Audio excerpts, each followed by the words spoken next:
नमस्कार दोस्तों, स्वागत है आप सभी का। जैसा कि आप जानते हैं, हम अध्याय 6 के बारे में कम्प्लीटली पढ़ चुके हैं। तो आइए आज स्टार्ट करते हैं अध्याय 7। और अध्याय 7 है हमारा नियंत्रण एवं समन्वय। जैसा कि आप समझ पा रहे हैं कि यहाँ पाठ के नाम से ही पता चल रहा है नियंत्रण, और दूसरी बात कह रहा है समन्वय। तो ज़रूर ये हमारी तंत्रिका तंत्र और कोशिका तंत्र से जुड़ा हुआ चैप्टर है। तो आइए इस चैप्टर के बारे में प्रत्येक पॉइंट के बारे में विस्तार से अध्ययन करते हैं। तो कुछ विशेष पॉइंट, इसके बेसिक चीज़ें दे रखी हैं, उनके बारे में सबसे पहले पता करते हैं। सभी सजीव अपने पर्यावरण में हो रहे परिवर्तनों के अनुरूप अनुक्रिया करते हैं। हम सब जानते हैं कि जिस प्रकार की पर्यावरण में घटनाएं होती हैं, हम उसी के अकॉर्डिंग अपना व्यवहार बदलते हैं, अर्थात अनुक्रिया करते हैं। तो पर्यावरण में हो रहे ये परिवर्तन जिसके अनुरूप सजीव अनुक्रिया करते हैं, उद्दीपन कहलाता है। यानी कोई भी परिवर्तन जो कि पर्यावरण में हो रहा है, जिसके लिए हम क्या करते हैं, अनुक्रिया करते हैं, तो उसे कहा जाता है उद्दीपन। यानी ये उद्दीपन जो है ये हमें कहाँ से मिलता है, ये मिलता है पर्यावरण से। ये उद्दीपन हमें कहाँ से मिलता है, पर्यावरण से। और उद्दीपन से हम क्या करते हैं, अनुक्रिया करते हैं। जैसे उदाहरण से समझिए इसको, प्रकाश। जैसे ही हमारी आंखों पर प्रकाश पड़ता है तो हम आंखें खोलते हैं, तो ये एक तरह की अनुक्रिया हुई। और प्रकाश यहाँ क्या है, उद्दीपक है, संकेत है। ऊष्मा, यदि कोई गर्म चीज़ हमें स्पर्श होती है तो हम तुरंत महसूस कर लेते हैं और उसके प्रति अनुक्रिया करते हैं। ठंडा, ठंडी वस्तु के प्रति भी अनुक्रिया करते हैं। इसी प्रकार ध्वनि है, सुगंध है, स्पर्श है, इन सभी चीज़ों का उद्दीपक हम ग्रहण करके इनके प्रति क्या करते हैं, अनुक्रिया करते हैं। तो यहाँ एक उद्दीपक वर्ड जो है, इसको आप इसे ध्यान में रखना। उद्दीपक का अर्थ यहाँ संक्षेप में हम समझ सकते हैं कि इसका अर्थ है संकेत। ठीक है। पौधे एवं जंतु अलग अलग प्रकार से उद्दीपन के प्रति अनुक्रिया करते हैं। यानी ये सीधी सी बात कहना चाह रहा है कि पादपों में और जीवों में अलग अलग प्रकार से प्रति अनुक्रियाएं होती है। सबसे पहले बात करते हैं जंतुओं में नियंत्रण और समन्वय। जंतुओं में किस प्रकार नियंत्रण और समन्वय होता है, उसके बारे में चर्चा करते हैं। यह सभी जंतुओं में दो मुख्य तंत्रों द्वारा किया जाता है। यहाँ समन्वय की और नियंत्रण की मुख्य रूप से चर्चा करें तो जंतुओं में यह दो तंत्र मिलकर या दो अंग मिलकर ये मुख्य रूप से कार्य करता है। पहला है तंत्रिका तंत्र और दूसरा है अंतःस्रावी तंत्र। ये दोनों तंत्र मिलकर जंतुओं में नियंत्रण और समन्वय का कार्य करते हैं। तो इससे पहले हमें पता होना चाहिए तंत्रिका तंत्र क्या होता है और अंतःस्रावी तंत्र क्या होता है। तो आइए इसके बारे में विस्तार से चर्चा करते हैं। सबसे पहले चर्चा करते हैं तंत्रिका तंत्र, न्यूरॉन सिस्टम। ये क्या होता है, देखिए, नियंत्रण एवं समन्वय तंत्रिका एवं पेशीय ऊतकों द्वारा प्रदान किया जाता है। यहाँ पर मैं आपको ये बार बार एक शब्द आ रहा है तंत्रिका, इसके बारे में विस्तार से बता देता हूँ थोड़ा सा। देखिए, हमारे शरीर की त्वचा के नीचे छोटी छोटी कोशिकाएं पाई जाती है, जिन्हें कहा जाता है तंत्रिका कोशिकाएं। ठीक है। ये तंत्रिका कोशिकाएं क्या करती है, कोई भी उद्दीपक जो वातावरण से हमें ग्रहण करते हैं, उस उद्दीपक को ये ग्रहण करके आगे वाली कोशिका में भेज देती है और यहाँ से ये संकेत फिर आगे वाली कोशिका में चला जाता है। इस प्रकार ये संकेत यहाँ से पहुँचता पहुँचता हमारे मस्तिष्क में पहुँचता है। तो यहाँ पर ये जो कार्य करने वाली संरचना है, इसी संरचना का नाम है तंत्रिका। यहाँ पेशीय ऊतक का अर्थ है कि ये तंत्रिका हमारी मांसपेशियों से संकेत प्राप्त करती है, या फिर ऐसे कहें कि ये तंत्रिकाएं हमारी मांसपेशियों पर नियंत्रण रखती है। इन तंत्रिकाओं को जैसा संकेत मिलेगा, मांसपेशियां उसके अकॉर्डिंग ही कार्य करेगी। तो क्या है ये शब्द कि नियंत्रण और समन्वय तंत्रिका और पेशीय ऊतक द्वारा प्रदान किया जाता है। तंत्रिका तंत्र तंत्रिका कोशिका या न्यूरॉन के एक संगठित जाल का बना होता है। जैसा कि मैं पहले बता चुका हूँ, ये तंत्रिका कोशिका है। यहाँ जो आप चित्र में देख पा रहे हो, ये तंत्रिका कोशिका है। इसे न्यूरॉन भी कहा जाता है। ठीक है। यानी तंत्रिका तंत्र की क्रियात्मक और संरचनात्मक इकाई न्यूरॉन होती है। ये बहुत इंपॉर्टेंट शब्द है, न्यूरॉन, इसे आप दिमाग में रखिएगा। इससे बना हुआ जाल होता है और ये सूचनाओं को विद्युत आवेग के द्वारा शरीर के एक भाग से दूसरे भाग तक ले जाता है। यहाँ पर एक शब्द और सुनिएगा, ये देखिए, विद्युत आवेग। विद्युत आवेग का अर्थ क्या हुआ? विद्युत आवेग का अर्थ है कि यहाँ पर जो आप चित्र देख पा रहे हैं तंत्रिका कोशिका का, यहाँ क्या होता है, जैसे ही संकेत आएगा तो यहाँ पर इनको कहा जाता है ध्रुमिका। अब इस चित्र के बारे में भी हम विस्तार से चर्चा करेंगे। ये ध्रुमिका इन संकेतों को क्या करती है, ग्रहण करती है। ग्रहण करने के बाद में इसका जो बीच वाला गोल भाग दिख रहा है आपको, इसको कहते हैं कोशिका केंद्र। यहाँ पर क्या होता है, ये जो संकेत है यानी उद्दीपक है, इनको विद्युत आवेग में बदला जाता है। अर्थात किस में बदला जाता है, विद्युत में। हल्का सा विद्युत करंट में बदला जाता है, जिससे ये यहाँ से तंत्रिका अक्ष गति करता हुआ ये पीछे धागेनुमा संरचनाएं आप देख रहे हो यहाँ पहुँच जाता है। इन्हें कहा जाता है सिनेप्टिक नॉब, और सिनेप्टिक नॉब से ये अगली तंत्रिका में जाते हैं। तो विद्युत आवेग का यहाँ सीधा सीधा मतलब है कि इसके अंदर विद्युत आवेश उत्पन्न होता है, और विद्युत आवेश के द्वारा ही ये संकेत हमारे शरीर के विभिन्न अंगों से कहाँ पहुँच जाता है, हमारे मस्तिष्क में या ब्रेन में पहुँच जाता है। किसके द्वारा? विद्युत आवेग द्वारा। बहुत ही इंपॉर्टेंट शब्द है ये। फिर कुछ और पॉइंट्स के बारे में चर्चा करते हैं। देखिए अगला वर्ड आ रहा है ग्राही। ग्राही क्या होता है? देखिए ग्राही तंत्रिका कोशिका के विशिष्टीकृत सिरे होते हैं। जैसा कि मैंने डायग्राम बनाया है, इस डायग्राम में ये जो आप सिरे देख रहे हो ना, ये इनको ग्राही कहा जाता है ना। सिरे होते हैं जो वातावरण से सूचनाओं का पता लगाते हैं। ये ग्राही हमारे ज्ञानेंद्रियों में स्थित होते हैं। जी बिल्कुल। और ज्ञानेंद्रिय कौन कौन सी होती है आप जानती हो? ये हमारी त्वचा में होगी, यानी कान का कहें तो सुनना, शरीर का संतुलन करना, सुनकर शरीर का क्या करेगी? संतुलित करेगी। आँखों में देखा जाए तो प्रकाशग्राही, जिसका काम देखना होगा। त्वचा में देखा जाए तो कैसे कैसे उद्दीपक ग्रहण करेगी? तापमान, ठंडा और गर्म, और स्पर्श। तो यहाँ पर 3 प्रकार के हम मुख्य रूप से ज्ञानेंद्रिय देख रहे हैं। यहाँ 3 तो ये हैं, कान, आँख, त्वचा। 2 और हैं, उनके बारे में चर्चा करते हैं। तीसरा है नाक। नाक से घ्राणग्राही यानी सुगंध का पता करना। और लास्ट है 5वां, वो है रस स्वेदग्राही यानी स्वाद का पता लगाना। तो हमने 5 प्रकार की ज्ञानेंद्रियाँ देखी है, और 5 ज्ञानेंद्रियों में क्या पाई जाती हैं? तंत्रिका कोशिका। ठीक है।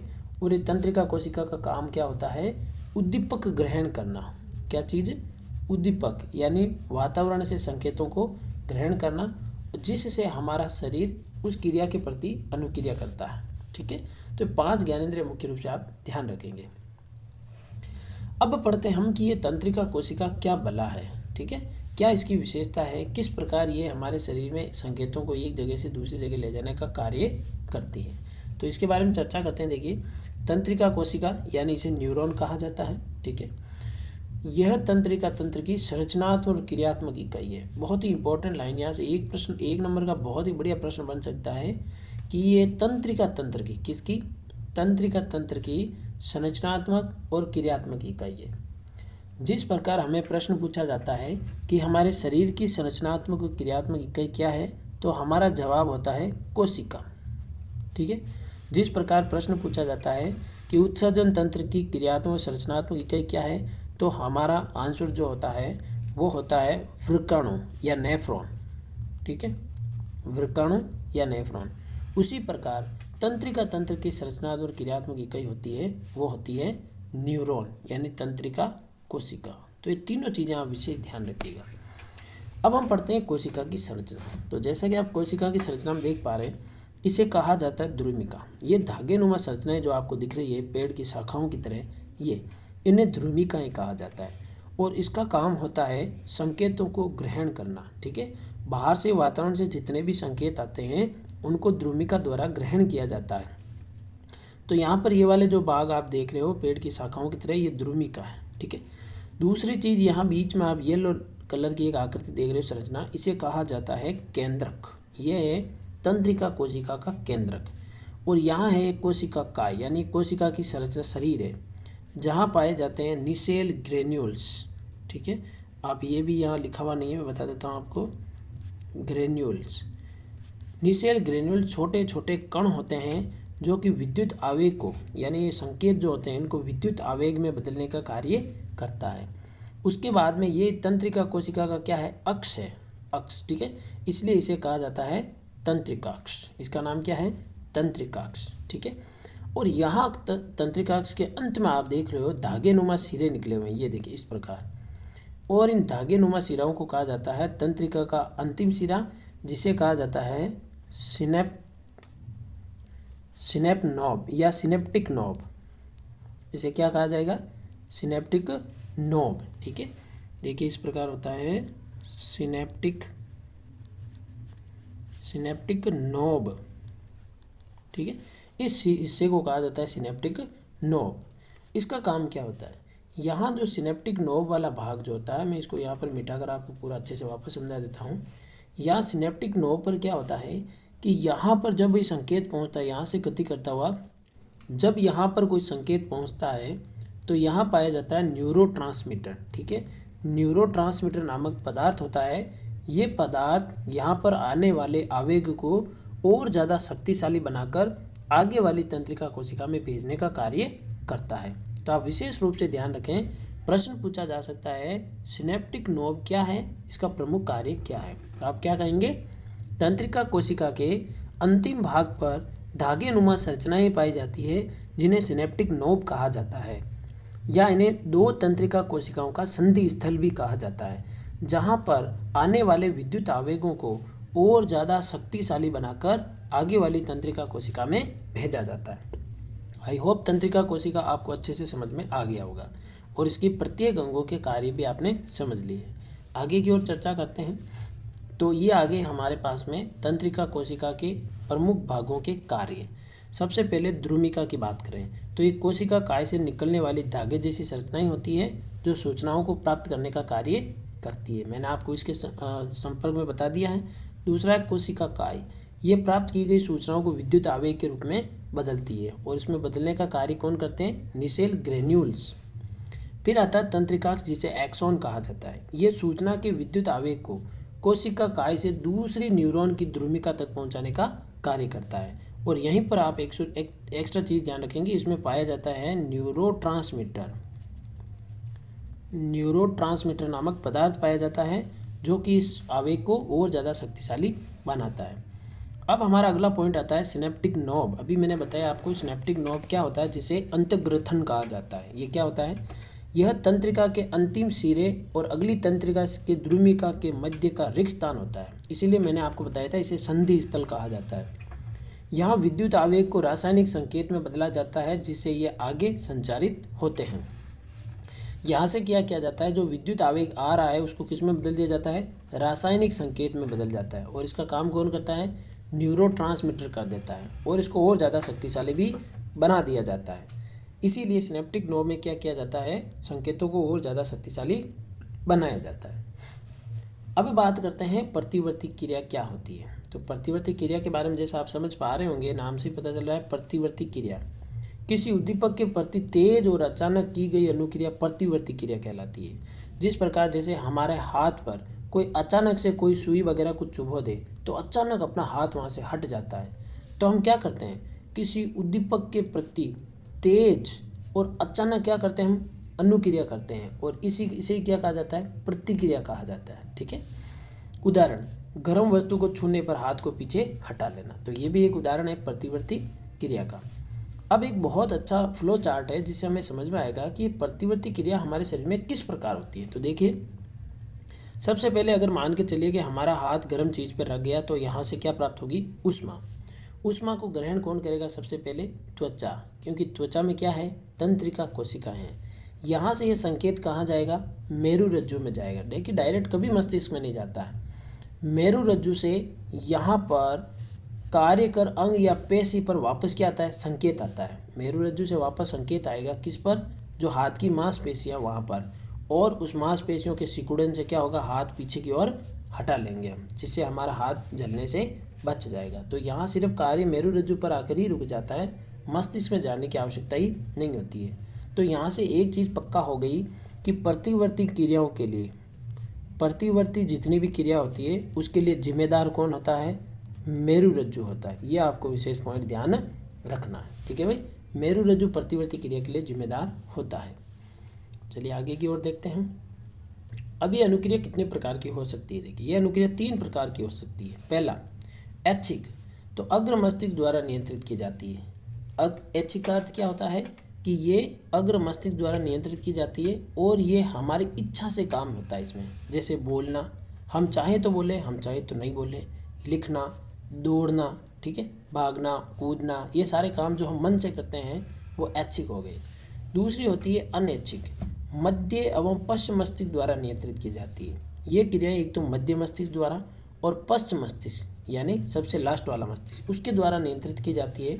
इन क्रियाओं को हम नियंत्रित नहीं कर सकते, जैसे श्वसन, दिल का धड़कना, ठीक है, इसमें और भी जोड़ सकते हैं पाचन, ठीक है, इसमें और जोड़ सकते हैं लार रस, ठीक है, पाचक एंजाइम। ये ऐसी क्रियाएं होती है जिनको हम नियंत्रित नहीं कर सकते। तो इन्हें कहा जाता है अनैच्छिक क्रियाएं। उसके बाद आती है प्रतिवर्ती क्रियाएं। ये मेरुरज्जु द्वारा नियंत्रित की जाती है। जैसा कि मैं बता चुका हूँ आपको, प्रतिवर्ती क्रियाओं के लिए जिम्मेदार कौन होता है? मेरुरज्जु होता है। उदाहरण के लिए गर्म वस्तु को छूने पर हाथ हटा लेना, ठीक है, ये प्रतिवर्ती क्रिया का क्या हो गया? उदाहरण हो गया। अब एक बात और आती है कि हमारे शरीर में प्रतिवर्ती क्रियाएं क्यों आवश्यक हैं। तो देखिए, प्रतिवर्ती क्रिया की आवश्यकता कुछ परिस्थितियों जैसे गर्म वस्तु को छूने पर या पैनी वस्तु चुभने पर आदि पर हम तुरंत क्रिया करनी होती है, वरना हमारे हाथ को क्षति पहुंच सकती है। यहाँ अनुक्रिया मस्तिष्क के स्थान पर मेरुरज्जु से उत्पन्न होती है, जो कि जल्दी होती है। प्रतिवर्ती क्रिया द्वारा मस्तिष्क से संकेत आने में टाइम लगता है, इसीलिए ये क्रिया किसके द्वारा की जाती है? मेरुरज्जु द्वारा ये क्रिया संचालित होती है। तो यहाँ बहुत अच्छा प्रश्न बन जाता है कि प्रतिवर्ती क्रियाओं के लिए कौन उत्तरदायी है? तो आपका जवाब होगा इसके लिए मेरुरज्जु। प्रश्न इस प्रकार का भी आ सकता है, ऐच्छिक क्रियाओं का कोई उदाहरण बताइए, अनैच्छिक क्रियाओं का कोई उदाहरण बताइए, तब आपका जवाब यहाँ से स्पष्ट रूप से आ जाना चाहिए। अब बात करते हैं हमारे चैप्टर का प्रमुख भाग, जो कि एक तरीके से देखा जाए तो इम्पोर्टेंट पार्ट है। वो है मानव मस्तिष्क तंत्र। और मानव तंत्रिका तंत्र में पहला है केंद्रीय तंत्रिका तंत्र और दूसरा है परिधीय तंत्रिका तंत्र, ठीक है, CNS एंड PNS। अब केंद्रीय तंत्रिका तंत्र में दो चीज़ें काम करती है, पहला मस्तिष्क, दूसरा मेरुरज्जु। परिधीय तंत्रिका तंत्र में कपाल तंत्रिकाएं यानी मस्तिष्क से निकलने वाली तंत्रिकाएं होती हैं और मेरुरज्जु से निकलने वाली तंत्रिकाएं होती हैं। इसे कहा जाता है परिधीय, क्योंकि ये हमारे शरीर के चारों ओर घूमती है। परिधीय मतलब परिधि में चारों ओर फैली हुई है, इसलिए इसका नाम परिधीय तंत्रिका तंत्र है। सबसे पहले बात करते हैं मानव मस्तिष्क के बारे में। तो मस्तिष्क सभी क्रियाओं के समन्वय का केंद्र है और इसके 3 भाग होते हैं। आपको पता है कि हमारे शरीर की सारी क्रियाएं मस्तिष्क द्वारा ही नियंत्रित होती है। मस्तिष्क के 3 भाग होते हैं। सबसे आगे वाला भाग अग्र मस्तिष्क, उसके बाद बीच का भाग मध्य मस्तिष्क और लास्ट का भाग पश्च मस्तिष्क। जैसा आप इस प्रकार का एक डायग्राम देखोगे मस्तिष्क का, जिसमें सबसे आगे का भाग जो होता है वो यहाँ से लेके ये वाला भाग है ना, इसे कहा जाता है अग्र मस्तिष्क, ठीक है। उसके बाद यहाँ एक इस प्रकार की संरचना देखो, जैसे कि अभी हम चित्र के बारे में चर्चा करेंगे, इसे कहा जाता है पश्च मस्तिष्क। और यहाँ बीच में जो होता है उसे कहा जाता है मध्य मस्तिष्क। तो सबसे पहले बात करते हैं अग्र मस्तिष्क के बारे में। यह मस्तिष्क का सबसे अधिक जटिल और विशिष्ट भाग है। ये प्रमस्तिष्क है। एक तरीके से मैं कहूँ आपको तो ये प्रमस्तिष्क है। अग्र मस्तिष्क 3 प्रकार के मस्तिष्क से मिलकर बना होता है। आप ध्यान रख सकते हैं चाहो तो। एक तो होता है प्रमस्तिष्क, एक होता है थैलेमस, और तीसरा होता है हाइपोथैलेमस, ठीक है। अग्र मस्तिष्क 3 प्रकार के मस्तिष्क से मिलकर बना होता है। प्रमस्तिष्क, इसका काम होता है सोचना, विचारना, ज्ञान, चेतना, ये इसका काम होता है। थैलेमस का काम होता है संवेदी क्रियाओं के लिए और हाइपोथैलेमस का काम होता है भूख, प्यास, निद्रा के लिए, ठीक है। तो भूख, प्यास, निद्रा, संवेदी क्रियाएं, सोचना, विचारना, चेतना, ये सारा काम किस में होता है? अग्र मस्तिष्क में होता है। जैसा कि यहाँ कार्य हमारे पास लिखे हुए हैं, तो एक एक के बारे में चर्चा करते हैं। मस्तिष्क का मुख्य सोचने वाला भाग है ये। ऐच्छिक क्रियाओं का नियंत्रण भी यहीं से होता है। सूचनाओं को याद रखना भी यहीं से होता है। शरीर के विभिन्न हिस्सों से सूचनाओं को एकत्रित करना तथा उनका समायोजन करना भी यही होता है। और भूख, प्यास से संबंधित केंद्र भी यही होते हैं। बहुत इंपॉर्टेंट भाग है ये मस्तिष्क के एग्जाम में पूछे जा सकते हैं। 2 कार्य पूछे जा सकते हैं, 3 कार्य पूछे जा सकते हैं। तो यहाँ पर देखा जाए बहुत इंपॉर्टेंट पॉइंट है।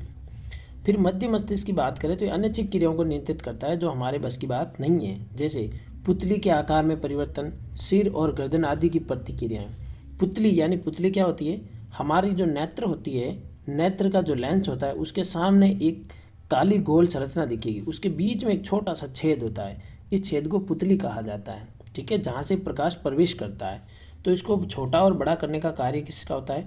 मध्य मस्तिष्क का होता है। इसके अलावा एक चीज़ और विशेष रूप से ध्यान रखिएगा आप, मध्य मस्तिष्क में 4 पिंड होते हैं जिसे कॉर्पोरा क्वाड्रिजेमिन कहा जाता है। ऊपर के 2 पिंड जो होते हैं वो दृष्टि क्षेत्र देखने के काम आते हैं और नीचे के 2 पिंड है वो श्रवण यानी कि सुनने के लिए कार्य करते हैं। तो दृष्टि और श्रवण इसके प्रमुख केंद्र कहाँ पाए जाते हैं? मध्य मस्तिष्क में पाए जाते हैं। फिर बात करते हैं पश्च मस्तिष्क के बारे में। इसके भी 3 भाग होते हैं। सबसे पहले बात करते हैं अनुमस्तिष्क के बारे में। शरीर की संस्थिति तथा संतुलन बनाना और ऐच्छिक क्रियाओं की परिशुद्धि करना। यानी यहाँ पर देखिए संस्थिति और संतुलन, हमारे शरीर के संतुलन बनाने का कार्य अनुमस्तिष्क द्वारा किया जाता है। और यहाँ पर ये कोई भी काम करते हैं तो उसको अगर शुद्धतापूर्ण करना है तो उसके पीछे का कार्य भी अनुमस्तिष्क का होता है। दूसरी चीज़ आती है मेडुला। ये अनैच्छिक क्रियाओं का नियंत्रण करता है, जैसे रक्तचाप, हमारा ब्लड प्रेशर, वमन, उल्टी होना, पाचन, ये सारी क्रियाएं कहाँ से नियंत्रित होती है? Medulla oblongata. और लास्ट होता है पोन्स, ये भी अनैच्छिक क्रियाएं जैसे श्वसन का नियंत्रण करता है। अब हम हमारे मस्तिष्क में सारे पार्ट्स को ढूंढते हैं। देखिए ये रहा पर मस्तिष्क, ये सबसे आगे का पूरा भाग जो यहाँ से लेके आप ये देख रहे हो, ये सारा भाग आपका कौन सा आ जाता है? ये आ जाता है अग्र मस्तिष्क। ठीक है, ये अग्र मस्तिष्क का भाग आता है। दूसरी बात देखी जाए तो यहाँ पर ये जो भाग आप रेड कलर में देख पा रहे हो, ये वाला भाग कौन सा आ जाता है? मध्य मस्तिष्क आ जाता है। ये अपना अग्र मस्तिष्क हो गया था, वो मध्य मस्तिष्क। और लास्ट में बचता है ये वाला भाग, आप जो ये डिजाइन के रूप में देख रहे हो ना, ये गोल संरचना, ये इस प्रकार की, ये जो संरचना होता है ये पूरा होता है आपका अनुमस्तिष्क, यानी पीछे का मस्तिष्क। अब इसके अलग अलग भाग है, देखिए ये वाला पोन्स है, ठीक है, ये वाला मेडुला है, ठीक है, इस पूरे को अनुमस्तिष्क कहा है ना, इसी के भाग हैं। और उसके नीचे आ जाता है ये मेरुरज्जु। इसके अलावा देखिए मैंने आपको बताया था इसका हाइपोथैलेमस भी होता है, ये रहा हाइपोथैलेमस। तो हाइपोथैलेमस कहाँ होता है? अग्र मस्तिष्क के आधार में होता है हाइपोथैलेमस, ठीक है। और यहाँ देखिए मटर के दाने जैसी छोटी सी ग्रंथि होती है जिसे कहा जाता है पीयूष ग्रंथि, और ये तीनों मिलकर क्या बनाते हैं? पश्च मस्तिष्क। तो आई होप पश्च मस्तिष्क की और यानी कंप्लीट मस्तिष्क की संरचना भी आपको समझ में आ गई, और इसका नामांकित अच्छी तरीके से डायग्राम भी आपको बनाना आना चाहिए। ठीक है, फिर पढ़ेंगे अपन नेक्स्ट क्लास में मस्तिष्क और मेरुरज्जु की सुरक्षा। तो मिलते हैं अगली क्लास में, तब तक के लिए जय हिंद, जय भारत।